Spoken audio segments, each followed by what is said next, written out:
Hello dear friends, आज हम बात करेंगे फ्लेमिंगो के पोइट्री सेक्शन के lesson number 1 my mother at 66।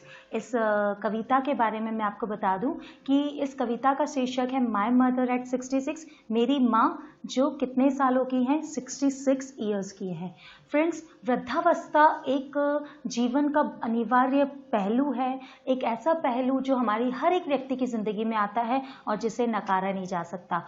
वृद्धावस्था में पहुंचते पहुंचते इंसान शारीरिक रूप से असक्षम हो जाता है, वह अपने हर कार्य के लिए दूसरों पर आश्रित हो जाता है। इस अवस्था में वह युवा पीढ़ी से अपेक्षा करता है कि वो उसको अपने हर निर्णय में शामिल करे और दिन प्रतिदिन होने वाले विषयों के बारे में जानकारी दे। अगर हम आपसी प्यार, प्रेम और समझबूझ से बुजुर्गों को भी अपनी दिनचर्या का हिस्सा बनाते हैं तो उनका बुढ़ापा आसानी से निकल जाता है। कुछ ऐसी ही कहानी कमला दास ने माय मदर एट 66 में बताई है, जिसमें जो मुख्य पात्र है, कैरेक्टर है, उसकी माँ काफ़ी बूढ़ी हो चुकी है और उसकी माँ को देख करके वो उसे बड़ा दुख होता है, क्योंकि उसे पता है कि एक जीवन का एक अनिवार्य एक स्टेप है, एक पहलू है कि मृत्यु सबको आना निश्चित है। तो वो भी ये विचार करती है कि मेरी माँ का अंत निकट आ चुका है, लेकिन फिर भी इस विचार को टालने के लिए, अपने दिमाग से इस फालतू बात को हटाने के लिए वो दूसरी जगह ध्यान देती है और लास्ट में अपनी माता को पुनः मिलने का वादा करती है। तो आइए इस पोएम को स्टार्ट करते हैं। सबसे पहले मैं आपको इस कविता के पोएट के बारे में बता दूं। इसकी पोएट का नाम है कमला दास, जो कि she was born in 1934। Kamala Das 1934 was born in Malabar, Kerala. जो कमला दास है उनका जन्म केरला के मालाबार क्षेत्र में हुआ है and she was born in 1934। She is recognized as one of India's foremost poets. ये इंडिया के सबसे ज़्यादा अग्रणी कवियत्रों में से जानी जाती हैं। इनका नाम काफ़ी आगे लिया जाता है। फॉरमोस्ट मतलब अग्रणी स्थान रहा जाता है। Her works are known for their originality, versatility and the indigenous flavor of the soil. इनका जो काम है, इनकी जो कृतियां हैं, वर्क्स के लिए यहाँ पे आया कि जो इनकी पोइट, जो इनकी कविताएं हैं, जो ये काम करती हैं, इनमें सबसे ज़्यादा ओरिजिनलिटी मतलब मौलिकता पाई जाती है, वर्सैटिलिटी मतलब बहुआयामिकता पाई जाती है and the indigenous flavour of soil, स्थानीय परिवेश की गंध आती है। मतलब इनकी जो कविताएं हैं वो बहुत ही ज़्यादा सच्चाई को लिए हुए होती हैं और स्थानीय परिवेश को लेकर के आती हैं। कमला दास has published many novels and short stories in English and Malayalam under the name माधवकुट्टी। ये जो हैं कमला दास जी हैं, इन्होंने अपनी कई कविताएं पब्लिश करी हैं, कई नॉवेल्स, कई साहित्य भी लिखे हैं और कई कई लघु कथाएं भी लिखी हैं। इंग्लिश और मलयालम दोनों ही भाषाओं में लिखी हैं और इसका जो उपन्यास है जिसमें इन्होंने अधिकतर लिखी है उसका नाम है माधवी कुट्टी। सम of her works in English include the novel Alphabet of Lust 1977, a collection of short stories Padmavati the Harlot and other stories 1992, in addition to 5 books of poetry. इन्होंने कविताओं की 5 किताबें लिखी हैं और उन 5 किताबों में इंग्लिश की जो नॉवेल है वो भी इंक्लूड है, जिसका नाम है alphabet of lust. It was written in 1977। दूसरी आती है एक short stories Padmavati the harlot की कहानियाँ, जिसके अंतर्गत और इसके अलावा इन्होंने बहुत सारी अलग अलग स्टोरीज भी लिखी हैं 1992 में। ये सब जितना भी कलेक्शन है ये इनकी 5 किताबों का कलेक्शन है। She is a sensitive writer who captures the complex subtleties of human relationships in lyrical idiom. My mother at 66 is an example. ये बहुत एक सेंसिटिव राइटर है। सेंसिटिव राइटर मतलब दोस्तों होता है संवेदनशील लेखिका। ये एक संवेदनशील लेखिका है जो कि अपनी कविताओं के माध्यम से जो मानवीय संबंध होते हैं, ह्यूमन रिलेशनशिप्स होती हैं, उनकी जो कॉम्प्लेक्स, जो जटिल सबटैलिटीज़ होती हैं, जो जटिल संभावनाएं होती हैं, जो जटिलताएं होती हैं, उनको व्यक्त करती हैं और बहुत ही लिरिकल ईडियम में मतलब काव्य शैली जो होती है इनकी बहुत ही काव्य में होती है। She is a sensitive writer, ये बहुत एक संवेदनशील लेखिका हैं जिन्होंने मानवीय संबंधों की जटिलताओं को काव्य शैली के द्वारा व्यक्त किया गया है और my mother at 66 is an example of this. ये जो कविता हम लोग जो पढ़ने जा रहे हैं ये भी उसका एक उदाहरण है। तो आइए फ्रेंड्स स्टार्ट करते हैं my mother at 66। Driving from my parents home to Cochin last Friday morning. जब मैं अपने माता पिता के घर से वापस कोचीन जा रही थी गत फ्राइडे मॉर्निंग को, मतलब पिछले शुक्रवार की मॉर्निंग को जब मैं अपने माता पिता के घर से दोबारा कोचीन को जा रही थी, जब ड्राइविंग कर रही थी, जब मैं कार में बैठी हुई थी, आई सॉ माई मदर, तब मैंने अपनी माता को देखा। बिसाइड्स मी मतलब जो मेरे पास में बैठी हुई हैं, जो कार में मेरे बगल में बैठी हुई हैं। Dose open mouth her faced ashen like that of a corpse।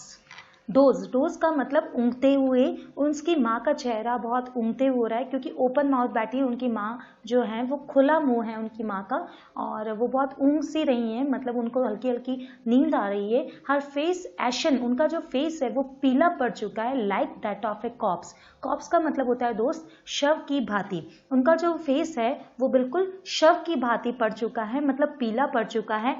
And realised with pain, यहाँ पे लेखिका कह रही कि मैं बहुत दुख के साथ इस चीज की अनुभूति कर रही हूँ कि that she thought away and looked but soon that she thought away, कि एक दिन वो चली जाएंगी।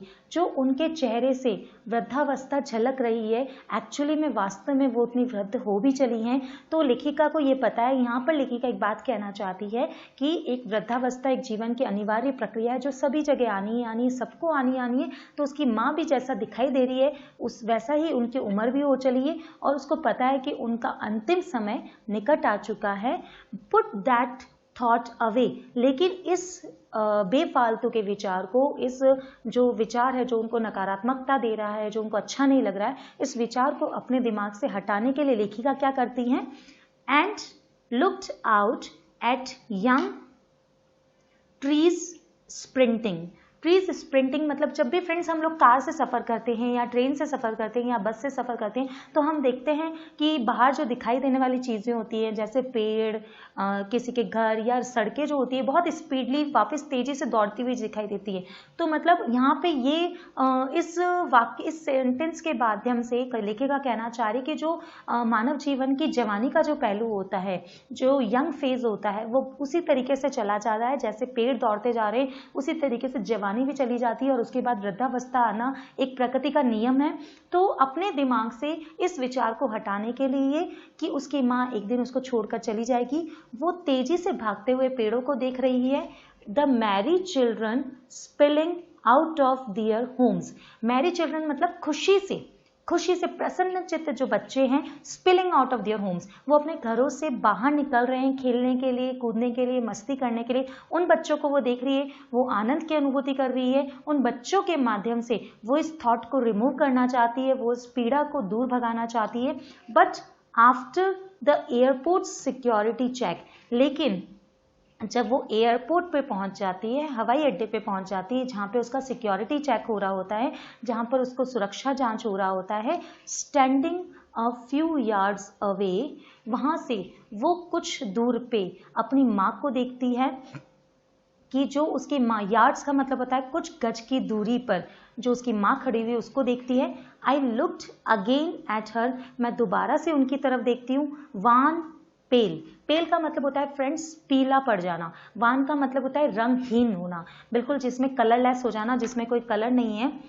As a late winter's moon, as a late winter's moon की उपमा यहाँ पे जो उसकी माँ है उसके चेहरे की तुलना किससे की गई है? सर्दी के दिनों के आखिरी पक्ष में जो चंद्रमा का जो फेस होता है, चंद्रमा कैसा दिखाई देता है फ्रेंड्स? बहुत ही धुंधला सा, क्योंकि सर्दी के दिनों में, आखिरी के दिनों में पूरे आसमान में कोहरा छाया हुआ होता है और तो चंद्रमा भी कैसा दिखता है? धुंधला सा दिखता है, एक बीमार सा दिखता है, पूरा नहीं दिखाई देता है। तो उसने अपनी माँ के चेहरे की तुलना भी उसी चंद्रमा की भांति करी है। बीमार है, धुंधली है, जिसके चेहरे पर निराशा झलक रही है, जिसके चेहरे पर उम्र का तकाजा आ चुका है और जो बहुत ही बीमार सी दिख रही है, रंगहीन दिख रही है, जिसकी माँ के फेस पे कोई कलर नहीं रह गया है।